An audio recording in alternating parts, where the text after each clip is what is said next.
بسم اللہ الرحمن الرحیم، السلام علیکم۔ ہمارے اس چینل میں آپ سب کا خوش آمدید۔ دوستو، فائنلی بنگلہ دیش کے خلاف T20 سیریز کے لیے پاکستانی اسکواڈ کا اعلان ہو گیا، جس میں کافی اچھے فیصلے بھی کیے ہیں، لیکن ایک دو ایسے گھٹیا ترین فیصلے کر لیے ہیں مصباح الحق اور بابر اعظم اور سلیکشن کمیٹی نے، جس پر ہر کوئی تنقید کر رہا ہے آج کل۔ دوستو، ایک بڑا فیصلہ جو میجر فیصلہ ہے وہ ہے محمد عامر کا ڈراپ آؤٹ ہونا۔ محمد عامر جو ہے ریسنٹلی BPL میں دنیا کی تباہ کن بولنگ کر چکے ہیں، پھر بھی اس کو ٹیم میں حصہ نہ لینا ایک بہت ہی بڑا سوالیہ نشان اٹھاتا ہے سلیکشن کمیٹی پہ، اور اس پر ریسنٹلی جلد ہی محمد عامر نے اپنا رسپانس بھی شو کیا اور مصباح الحق اور بابر اعظم کو ایک زبردست اور زوردار پیغام بھی جاری کیا۔ محمد عامر نے بذات خود محمد عامر نے کیا کہا اپنی سلیکشن نہ ہونے پر T20 ٹیم میں، ہم آپ کو بتائیں گے اس ویڈیو میں، مگر سب سے پہلے سلیکشن پر غور کرتے ہیں کہ کون کون سے کھلاڑی سلیکٹ ہوئے۔ سب سے پہلے بابر اعظم جو کہ کپتان ہوں گے، اس کے بعد احسان علی، احمد بٹ، حارث رؤوف جو کہ ایک بہت ہی اچھا فیصلہ ہے۔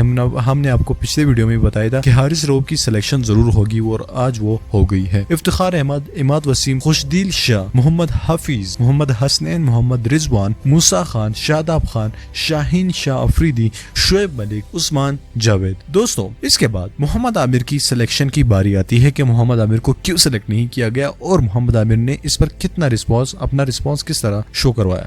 دوستوں، محمد عامر نے ٹویٹر پر زینب عباس کی ایک ٹویٹ کا رپلائی دیتے ہوئے کہا کہ میری سلیکشن کا ایک ہی وجہ ہے، جو کہ ٹیسٹ کرکٹ سے ریٹائرمنٹ لینا، جو کہ میرا بذات خود فیصلہ ہے کہ میں ٹیسٹ کرکٹ سے ریٹائرمنٹ لے لوں اور T20 اور ODI پر زیادہ فوکس کر لوں۔ اب اس فیصلے میں کسی کو حق نہیں ہے کہ میرے اس فیصلے میں دخل اندازی کرے، اور میں اپنی پرفارمنس کو بہت اچھی طریقے سے جانتا ہوں۔ میرا اونلی فوکس جو ہوتا ہے وہ T20 اور ODI پر ہوتا ہے۔ تو محمد عامر کا یہ رسپانس کافی زیادہ کروشل ہے اس ٹائم پر، ایسے واقعات اور ایسے ٹائم پر۔ اب یہاں پر محمد عامر کا تو مصباح الحق کے ساتھ کچھ چکر چل رہا ہو یا نہیں، اس کے ساتھ ہمیں کوئی فرق نہیں، لیکن اگر بابر اعظم کے ساتھ اس کا کوئی چکر چلے یا اس کے ساتھ اختلافات ہو تو یہ ٹیم کے لیے بہت ہی غلط بات ہے، اور یہ پاکستانی ٹیم کو یہ اختلافات جو کہ دو مین پلیئروں کے ساتھ ہو رہی ہے، مابین ہو رہی ہو، یہ پاکستانی ٹیم کو ڈبا کے لے جائے گی۔ دوستو، آپ کا اس بارے میں کیا رسپانس ہے؟ آپ کا کیا رائے ہے؟ آپ ہمیں کامنٹ کر کے نیچے بتائیے۔ اس ویڈیو کو لائک کرنا مت بھولیے گا اور ساتھ ہی ہمارے چینل کو بھی سبسکرائب کرنا مت بھولیے گا۔ میں ملتا ہوں آپ سے اگلی ویڈیو میں، تب تک کے لیے مجھے اجازت دیجیے گا۔ اللہ